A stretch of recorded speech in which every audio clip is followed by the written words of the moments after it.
Salut et bienvenue dans Et on recommence, le podcast entre potes dédié au remake de films et de séries.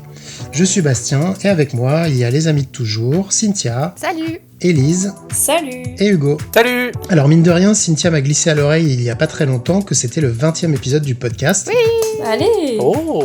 Donc c'est quand même pas rien d'avoir poussé la série jusque-là, et j'espère qu'on pourra continuer encore un peu parce que c'est quelque chose qui nous plaît beaucoup. Comme on est au mois d'octobre, on va pas déroger à la règle et on va se faire un petit peu peur en parlant de The Grudge, le film japonais de 2002 et son remake américain de 2004, tous les deux réalisés par le cinéaste japonais Takashi Shimizu. C'est parti.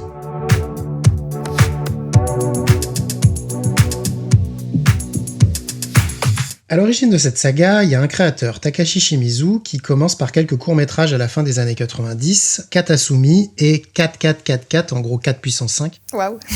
qui sont les prémices de l'histoire. En 2000, il réalise pour la firme Toei Video Ju-On the Curse, puis Ju-On the Curse 2, qui sont destinés principalement au marché vidéo. En gros, l'image est un peu crade, l'éclairage est sommaire, etc. Ce sont des petits succès inattendus. Donc là, je vais replacer un tout petit peu le contexte, parce qu'il faut savoir que 2 ans auparavant, en 1998, un autre film japonais avait fait un carton local et international. The Ring. Voilà. C'est ce qui marque plus ou moins le début d'un mouvement qu'on appellera la J-Horror, et qui permettra la production et l'exportation à l'international de nombreuses œuvres d'horreur japonaises.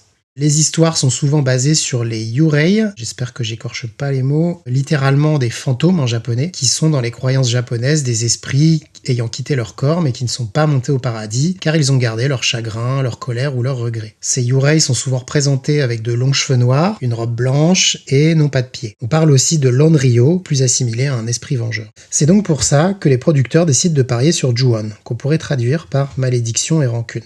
Du coup, Takashi Shimizu va recevoir l'aide d'Hiroshi Takahashi, qui était le scénariste de The Ring, et du grand Kiyoshi Kurosawa, réalisateur de Cure, Charisma, Kairo, etc., qui a été son professeur de cinéma en école. Trop bien. Et donc tous les deux vont l'aider à développer son histoire pour lui donner un cachet plus cinématographique. C'est donc ainsi que sort Ju-On the Grudge, qui est un succès immédiat au Japon, critique et public. Il en fallait pas plus pour que les Américains pointent le bout de leur nez, évidemment, et rachètent les droits. D'autant qu'entre-temps, le remake américain de The Ring est sorti et a cartonné. C'est donc Ghost House Pictures, la boîte de Sam Raimi, et Columbia Pictures, filiale de Sony, qui vont mettre la main dessus et lancer un remake. Il semblerait que ce soit bien Sam Raimi lui-même, avec le producteur Roy Lee, qui ait convaincu Shimizu de remettre le couvert pour son remake. Ah. Mais apparemment, Shimizu était plutôt volontaire sur l'idée de remaker son propre film. Ce qu'il a fait plusieurs fois.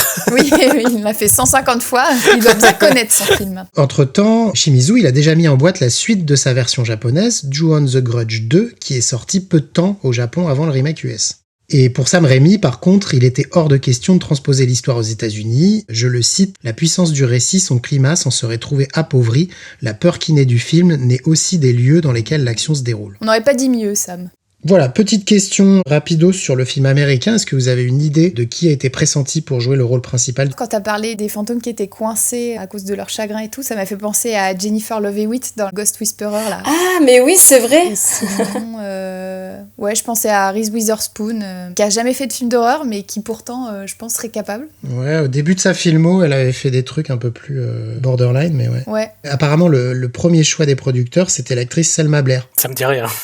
Moi non plus. Alors, ce qui est amusant, c'est que c'est une très bonne copine de Sarah Michelle Gellar. T'as vu, elle joue un second rôle dans Cruel Intention. La fameuse scène du baiser entre les deux actrices, c'est elle. Et elle a joué aussi le love interest de Hellboy. Ah, mais Ah, oui. d'accord. Alors, je vous pose pas la question pour l'original, parce que la mise en contexte explique un peu le succès du film, mais à votre avis, est-ce que le remake a marché aux États-Unis ? Bah oui, je pense. Ouais, je pense qu'il y avait un attrait du J-horror à l'époque. Oui, après The Ring, plus Sarah Michelle Gellar. C'est juste après Buffy et tout, donc... Je pense qu'il y avait la bonne combinaison. Le remake a effectivement très bien marché. Il a rapporté environ 180 millions de dollars Waouh. pour seulement 10 millions de budget. Ah, ça va, banco. Le film obtient pas forcément des critiques exceptionnelles, mais ça reste honnête. La presse spécialisée loue quand même la mise en scène très froide et oppressante. En tout cas, ça suffira pour mettre en chantier une suite directe qui sort en 2006, à nouveau réalisée par Shimizu. Et en 2009 sort un The Grudge 3 de piètre qualité, réalisé par Toby Wilkins, qui cette fois déplace l'action aux États-Unis. Ah ouais. Mais pourquoi ? C'est une suite directe, donc c'est vraiment la malédiction qui continue, etc., mais avec d'autres personnages, et ça se passe plus du tout au Japon. Ah ok. Yako, elle prend l'avion. Ouais, c'est ce que j'allais dire. Il a demandé un visa.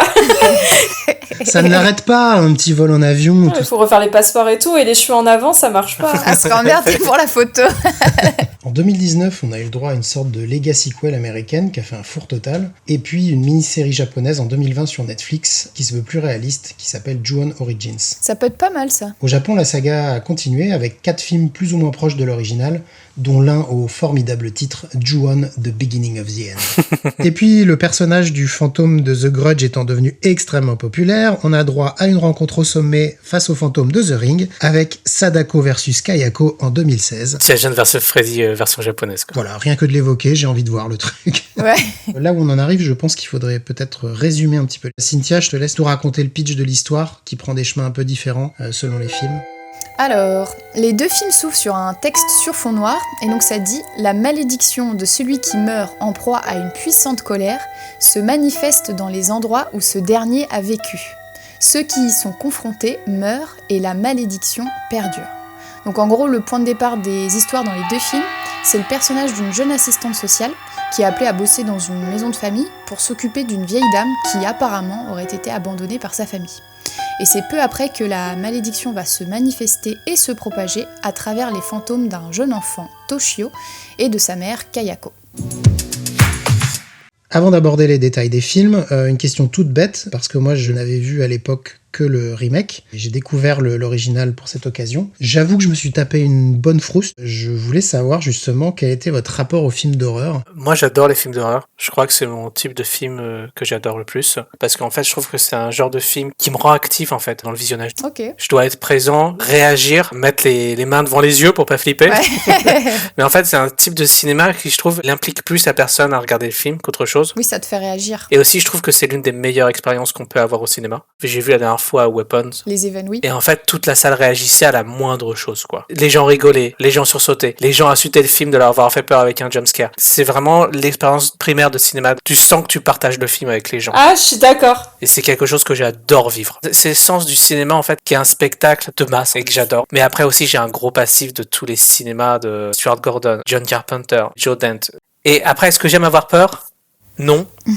Je déteste avoir un jumpscare dans ma tronche, mais je sais pas, j'aime que les films me fassent réagir comme ça. T'as trop bien résumé, j'ai le même sentiment. Je déteste pourtant avoir peur, mais je suis très consommatrice pareil de films d'horreur, enfin c'est l'un de mes genres préférés. Même niveau podcast, j'écoute quasiment que ça, enfin avec d'autres trucs bien sûr, mais comme tu dis, c'est tellement un genre qui peut se vivre, ne serait-ce que avec les émotions, enfin bien sûr les autres films aussi, mais... Il y a quelque chose que les autres genres n'ont pas forcément...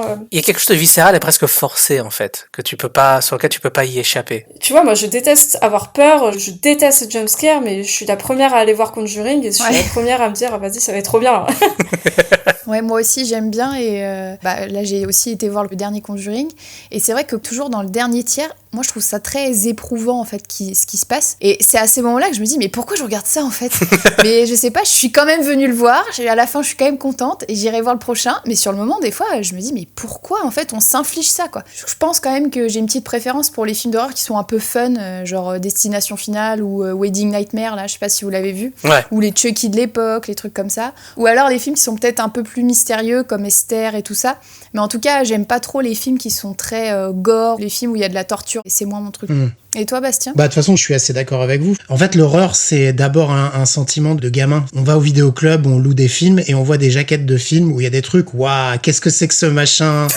Mais tellement. L'interdit. Parce que je suis un gamin des années 80. Du coup, il y avait une forme d'interdit et tout. Et je me souviens qu'un après-midi, on avait loué un film avec des copains qui était La maison près du cimetière de Lucio Fulci. Et on a été incapable de regarder le truc en entier. Moi, il y a des images qui me sont restées mais gravées dans la tête. Je me suis dit, mais je ne veux pas m'infliger ça. Finalement, t'y reviens. Et en gros, qu'est-ce qui va me faire flipper? Qu'est-ce que je suis capable de dompter? Et je suis comme vous, hein. Je regarde les films de côté. Tu tritures ton téléphone parce que tu sais, ouais, la scène est un peu tendue. Je vais regarder, mais quand même, je fais un peu autre chose en même temps.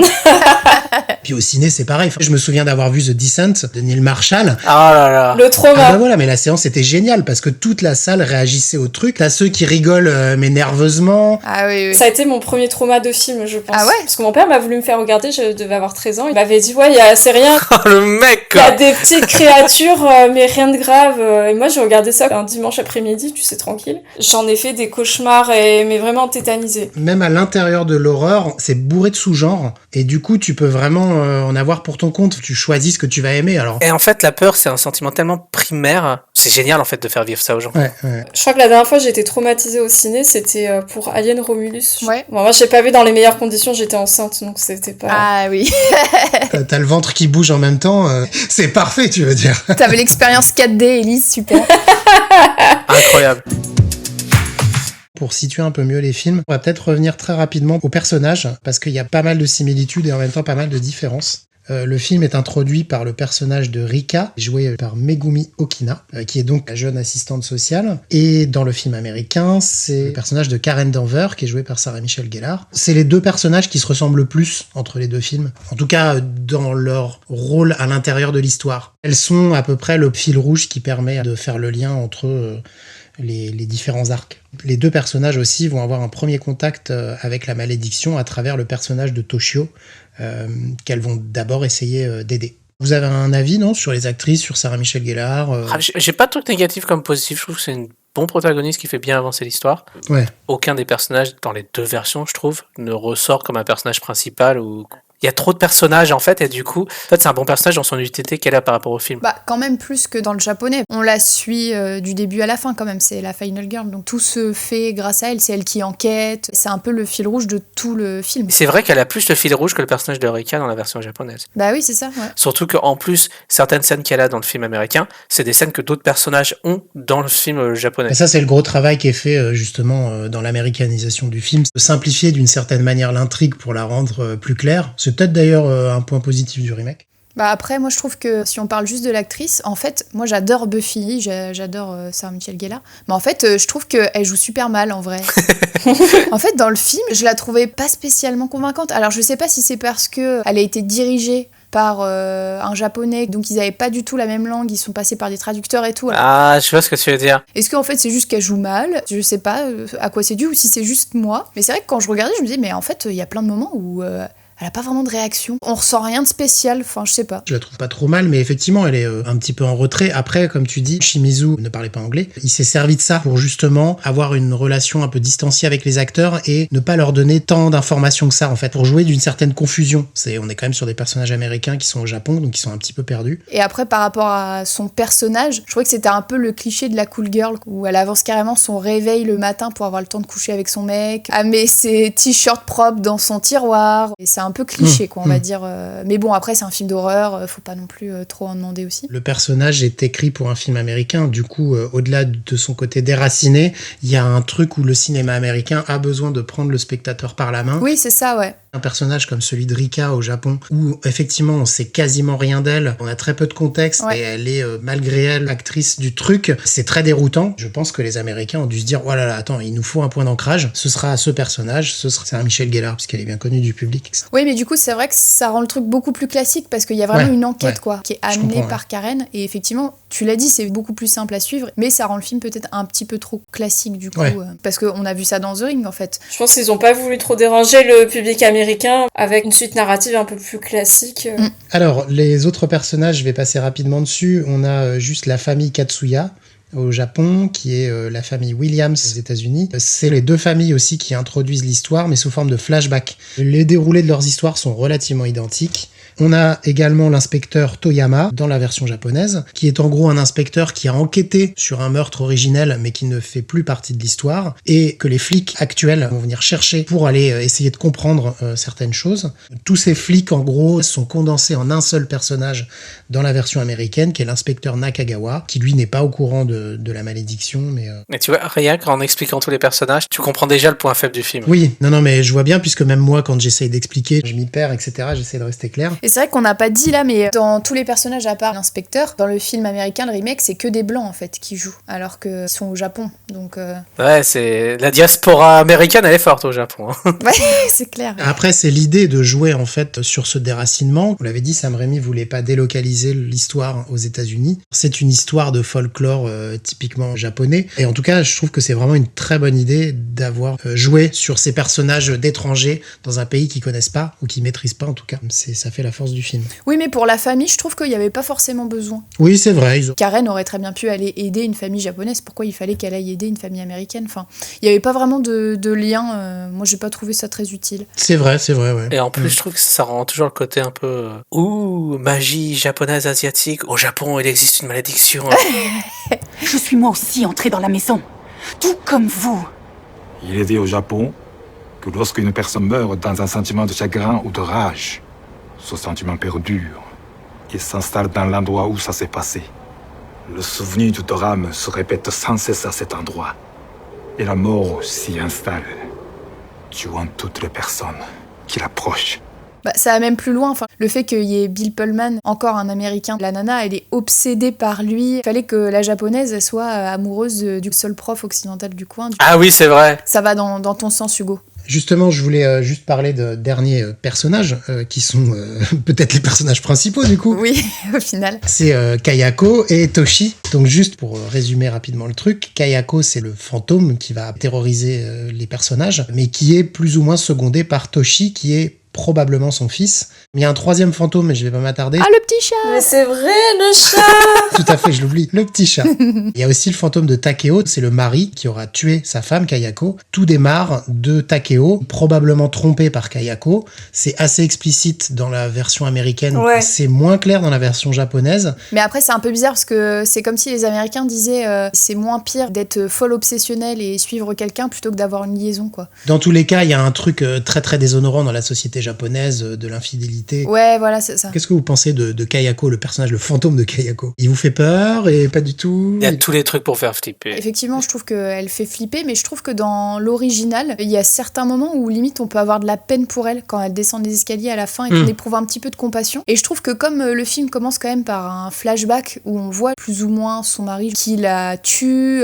ça fait très expérimental un peu le début, ça fait flipper. Et du coup, tu te dis ah ouais merde, elle a été victime de la rage de son mari, oui, quoi. Donc on peut limite comprendre, bon même si c'est une malédiction, mais qu'elle voudrait se venger. Mais en tout cas, elle passe plus pour une victime, alors que dans le remake, elle passe juste pour une grosse cinglée obsessionnelle. On sait pas pourquoi elle s'est mise en tête que le mec était amoureux d'elle, elle est sur toutes les photos derrière, et donc du coup, on peut se dire aussi derrière, bon bah c'est la folle encore qui est sous le joug de la malédiction et qui va tuer tout ce qu'elle peut. Donc du coup, elle passe moins pour une victime. On a moins ce côté compassion, je trouve. Ouais, je vois ce que tu veux dire. Et après, ouais, le côté quand elle descend les escaliers, comme une espèce de migale et tout, là, c'est super flippant. Ça tient presque un avatar de vengeance qui répète un peu cette malédiction par rapport à toutes les gens qui s'y intéressent et qui essaient peut-être de l'exorciser, entre parenthèses. Ouais. C'est vrai que le problème dans le film américain, c'est que t'as juste l'impression de voir une résolution d'une maison hantée plus qu'autre chose. Oui, Ouais, c'est vrai. ouais. Alors que je trouve que dans la version japonaise, vu comment est traité le cast et comment est traité la narration avec la structure, tu vois comment la malédiction se répand au fur et à mesure sur toutes les personnes qui ont été concernées par ce cas. Femmes, enfants, personne n'est libre en fait. Et je trouve que c'est un peu plus violent, quoi. Tu dis, ah merde, putain, rien n'en échappe, quoi. Ouais, rien n'en échappe, hein, clairement. Dans le film japonais, les derniers plans du film sont équivoques, puisque tu vois des images de Tokyo vides, avec des photos de disparition collées au mur, ce qui peut laisser penser que la malédiction se propage à travers tout le monde, quoi. Et surtout, t'as tout un arc qui n'existe pas dans la version américaine, c'est celle d'Izumi, qui est la fille de l'inspecteur. Oui. T'as une ellipse temporelle à un moment, où en fait t'es dans le futur avec cette jeune fille, qui est victime, en fait, du fantôme, dont la malédiction a déjà tué son père, déjà tué ses amis. C'est super glauque, quoi. Même une adolescente va pas en survivre. Et ça, tu le ressens pas vraiment dans la version américaine, parce que t'as vraiment la côté maison hantée. Oui, ça a été simplifié. C'est normal parce qu'en fait, dans la version américaine, tu ramènes des gens dans un environnement qui leur sont étrangers, qui est le Japon, avec une culture japonaise, alors que dans la version japonaise, tu sépares pas deux personnages avec deux croyances. T'es dans la réalité des gens, t'es dans leur temporalité, dans le quotidien qu'ils vivent. C'est là où c'est flippant, c'est que le quotidien peut te tuer, en fait. Je trouve ça glauque. On va revenir un petit peu au film et à la mise en scène. Même si finalement on est proche d'une formule un peu à la The Ring, qui est pas révolutionnée ici, elle est poussée vers d'autres retranchements qui provoquent quand même une vraie forme de terreur à l'écran. Contrairement à une certaine vision du cinéma d'horreur américain, qui joue aussi sur les respirations, un second degré, etc. Ici on est quand même sur des films où il n'y a pas beaucoup de répit, ça reste froid de bout en bout, probablement grâce à la mise en scène de Shimizu. Est-ce que vous avez justement des choses à dire sur Voilà, la manière de traiter l'histoire, de filmer, etc. De mes souvenirs, en tout cas, dans l'original, niveau visuel, je trouve que les caméras sont souvent très fixes. Il y a beaucoup de plans longs, et par rapport au remake, je trouve que ils ont rajouté un peu plus de dynamisme avec des caméras plus fluides. C'est un peu plus compréhensible parfois, mais c'est plus mon interprétation, c'est plus au côté un peu plus propre visuellement. Oui, il y a plus de moyens en plus, clairement. Oui, voilà. Après, c'est plus dans le rythme. Tu sens que vraiment le remake américain a vraiment voulu jouer sur les jumpscares plus que sur l'original. Après, je trouve qu'il marche très bien. Ouais, et pas tant que ça. Ah bon ? Non, mais je suis d'accord, il y a quelques jumpscares un peu foireux, mais et c'est probablement ce qui est le plus issu du film original, c'est quand Shimizu refait ses scènes, on est moins sur du jumpscare, on est sur des irruptions assez contrôlées, avec, comme tu dis, des plans de caméra très fixes qui jouent sur la durée, ou des mouvements très amples. Oui, c'est vrai, oui. Qui d'un coup vont dévoiler, par exemple, le fantôme de Toshio au début. On est quand même sur un truc très appliqué, très simple, où la jeune fille ouvre le placard, va trouver un truc, et c'est la caméra qui panote doucement pour repasser devant elle et dévoiler derrière Toshio d'un coup qui est là, et wow, il y avait un gosse. Alors que c'est impossible qu'elle l'ait pas vu en plus, parce qu'il est devant ses yeux, quoi. C'est juste la caméra qui le voyait. Oui, clairement. Je trouvais ça très chouette, c'est la spatialisation du décor. C'est très facile de s'y repérer en tant que spectateur, on comprend très vite à peu près comment est organisée la maison, et du coup, on sait d'où peut venir une menace, un fantôme ou je sais Exactement, pas quoi. Ouais. Du coup, c'est ça que j'ai beaucoup aimé, c'est que t'as le côté un peu banalité. Tu as une maison, tu y vis, tu peux très bien te retrouver chez toi dans le même cas, à te dire ah putain, qu'est-ce qu'il y a derrière cette porte. On a tous raconté en préambule de l'enregistrement de ce podcast des histoires où on s'est fait flipper en matant les films et en disant ah c'est quoi ce petit grincement ou... Ah, grave. Au niveau son, moi, c'est ça que j'ai aussi énormément aimé. Le raclement de gorge, là. L'effet sonore qui a été... Je pouvais pas le faire parce que je le fais très mal. Matthew ? Matthew ?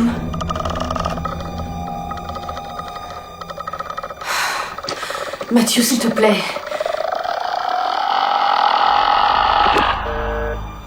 Ah, ça c'est la meilleure trouvaille. Je crois que c'est le réalisateur lui-même qui a trouvé ça. Oui, et apparemment, il raconte que quand il était gosse, il faisait des bruits bizarres et son père l'engueulait tout le temps. En tout cas, pour les films, c'est lui qui a trouvé ce truc-là depuis ses premiers courts-métrages. Par effet de mimétisme, on a Toshio aussi, quand même un gamin un petit peu flippant. Ouais, avec le son du Ça, chien. c'est génial. Mais c'est flippant en fait, ça pourrait être ridicule, mais c'est tellement bien fait que ça fait flipper. Non, mais je trouve ça aussi très chouette, cette idée d'avoir mis l'horreur dans le quotidien et dans l'intime. Ouais. Comme tu disais, Élise, tout se passe dans une maison, c'est quand même le summum de l'intimité. Ah, même la scène de la douche, là. Oh mon dieu, horrible. Ouais, horrible. ce passage avec la main de Kayako qui apparaît dans les cheveux du personnage pendant qu'elle se fait un shampoing. Moi, ça m'a mis des frissons, enfin... L'image est devenue tellement culte que c'est devenu l'affiche du film de 2019. Mais ça, c'est un vrai traumatisme, en fait, depuis que je l'ai vu quand j'étais gamin. Moi, j'avais un énorme souvenir de la scène de Suzanne ou Hitomi. Elle reçoit un coup de fil de son frère qui lui dit qu'il est là et tout, donc elle va lui ouvrir. Il y a personne. Au téléphone, il y a le râle de Kayako qui se met à retentir. Elle se barre se coucher dans son lit. Et là, il y a un truc hyper enfantin. Quand on est un enfant, on part du principe que si on ne me voit pas, je peux pas être vu. Ah, la couette. Et là, tout est renversé parce que Kayako surgit de sous la couette elle-même et c'est terrifiant. Ah, c'est horrible. Ouais. Je trouve que c'est encore plus flippant que dans la version japonaise où elle regarde la télé, t'as le journal et la télé glitch, elle se brouille et tu commences à entendre le râle de Kayako en même temps. C'est... Ah!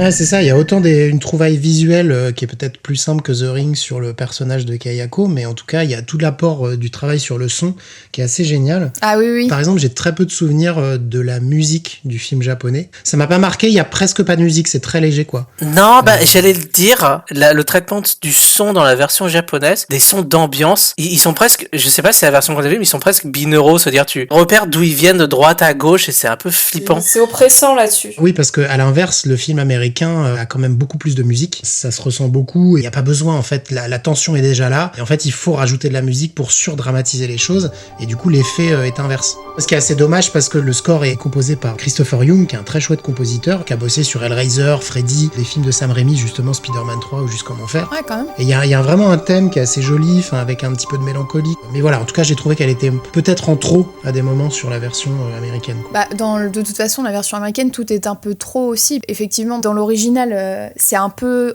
des apparitions hors champ.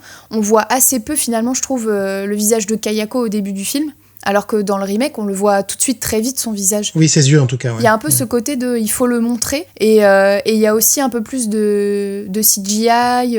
Oui, c'est pas la meilleure scène d'ailleurs. Voilà, en plus c'est ça qui est dommage, c'est qu'en montrant finalement tu enlèves la peur parce que c'est pire d'imaginer. Et puis en plus, comme c'est pas forcément hyper bien exécuté, c'est à double tranchant quoi. Et après aussi ce que j'ai beaucoup aimé sur la mise en scène, enfin c'est plus le décor, le fait que ce soit aussi travaillé. Il y a toujours des rectangles, des carrés, des lignes droites, des lignes verticales. Ouais. Tout le temps.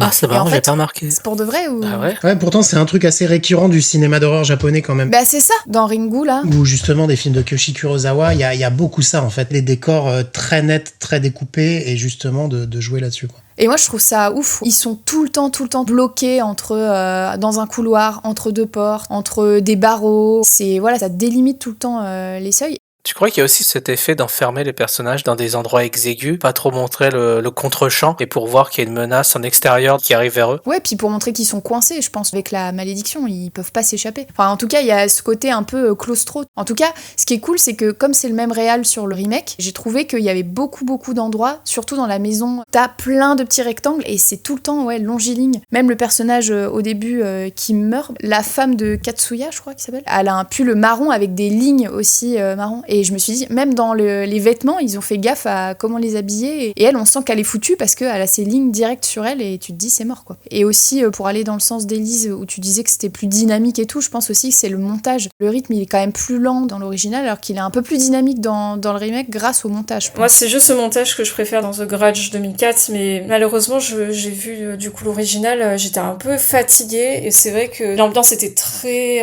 plombante, très lourde.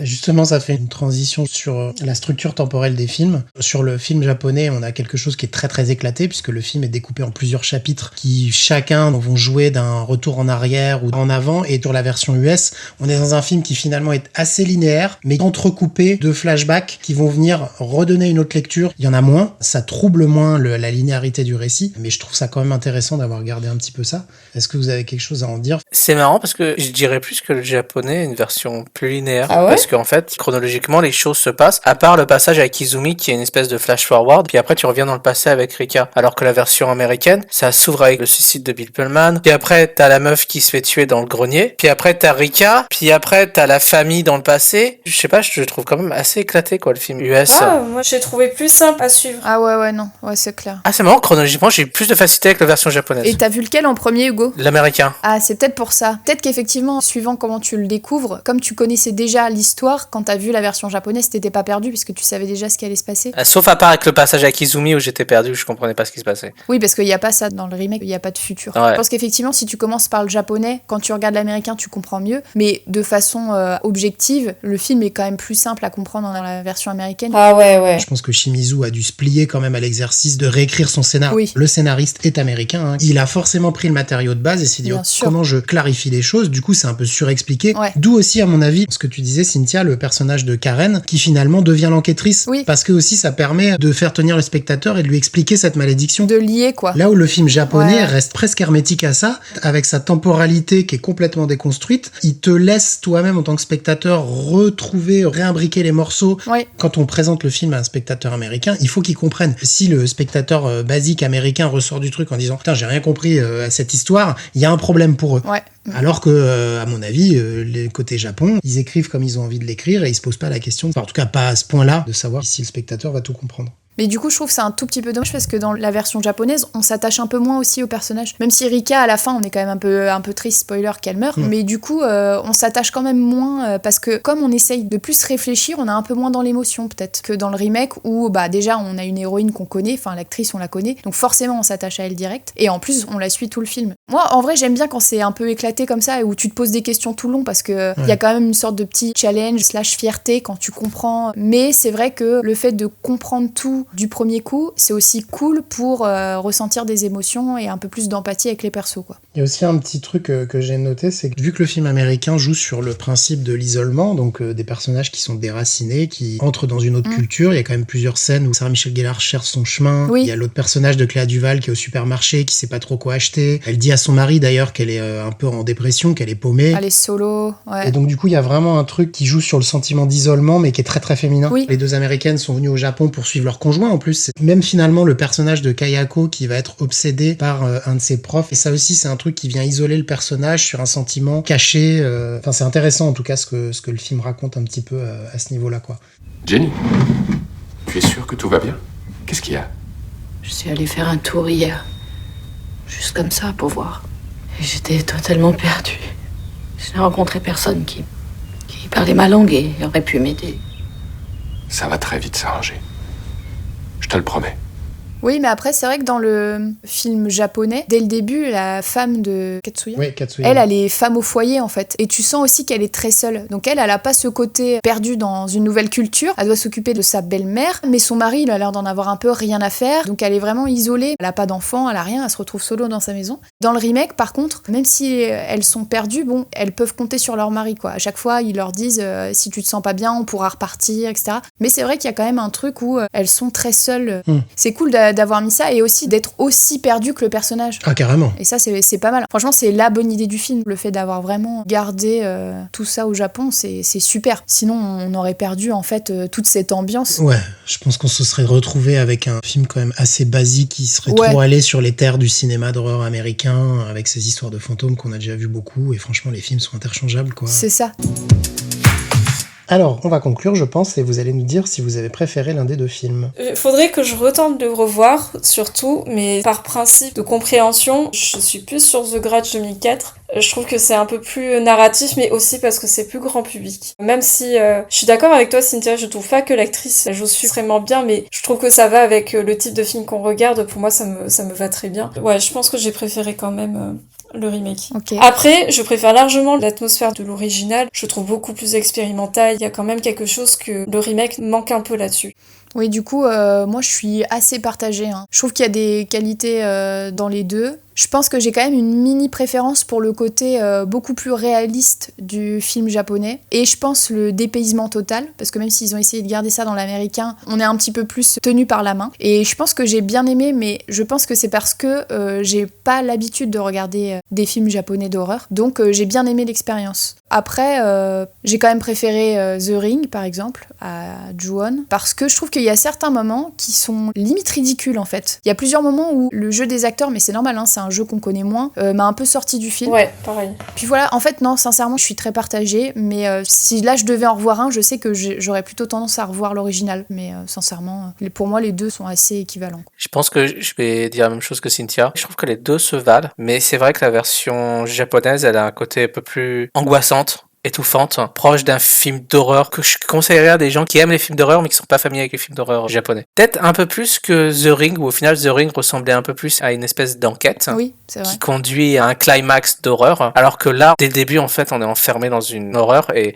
en fait, t'as pas un jump scare, mais tu vois Kayako toutes les 10 minutes. Tu t'en échappes pas, en fait. Comme les personnages du film, le spectateur est complètement oppressé par cette présence tout le long du film. Sans les tropes que peut sortir la version américaine, qui est un peu plus classique dans le terme de film d'horreur. Donc j'aurais quand même une préférence pour la version japonaise. Ok. Et toi, Bastien ? Je pense qu'on est tous à peu près du même avis, c'est-à-dire que les deux films se valent d'une certaine manière. Je veux dire, on n'est pas du tout face à un remake raté. Ouais, je suis d'accord. Oui. Ils ont eu les bonnes idées, ils ont traité correctement l'histoire, de jouer sur le principe du déracinement, etc. Ça reste un bon remake qui, même s'il décalque un petit peu, arrive à raconter autre chose. Et du coup, la version japonaise, j'ai eu peur de me retrouver un peu face au même film avec moins de moyens. Et en même temps, je trouve que c'est justement cette espèce de dénuement de l'histoire, l'épure, la simplicité avec laquelle ça s'inscrit dans le quotidien et la structure temporelle qui, comme tu l'as dit, Hugo, fait que le film tient un rythme. En fait, Kayako va réapparaître régulièrement et du coup, on a ce sentiment d'oppression, de la malédiction qui revient comme ça, qui attrape quasiment tous les personnages et on se dit putain, on va jamais en sortir, quoi. Tout le monde se fait emporter et c'est un petit peu ce qui se passe à la fin du film. L'épilogue est quand même assez explicite, même s'il y a de nombreuses suites. Oui. Ce côté d'aller propager l'horreur dans la banalité du quotidien, dans l'intimité, je trouve que c'est vraiment une chouette idée qui est assez propre au J-horror, quoi. Mais du coup, voilà, c'est pareil, je pense que j'ai une petite préférence au final pour la version asiatique. Peut-être aussi parce que on était 8 ans après le premier Scream, on avait bouffé du slasher, du cinéma d'horreur américain dans tous les sens. Et aujourd'hui, de redécouvrir le film japonais, je trouve ça rafraîchissant d'une certaine manière, même si le film a un peu moins de moyens. Les zones d'ombre, l'impression, la mélancolie très japonaise, ça me plaît beaucoup. Bon, et bien merci à tous les trois pour votre participation. Merci. Merci. Merci à toi, Bastien. Merci aux personnes de l'ombre pour leur précieuse aide. Si vous voulez revoir les films, sachez que le remake américain de The Grudge est dispo sur HBO Max, ainsi que sa suite. La version japonaise de 2004 est malheureusement plus difficile à trouver, mais il existe des copies physiques évidemment, et une version VOST sur YouTube. Merci d'avoir écouté cet épisode, n'hésitez pas à vous abonner et à noter le podcast pour qu'il gagne en visibilité, et on vous dit à très bientôt.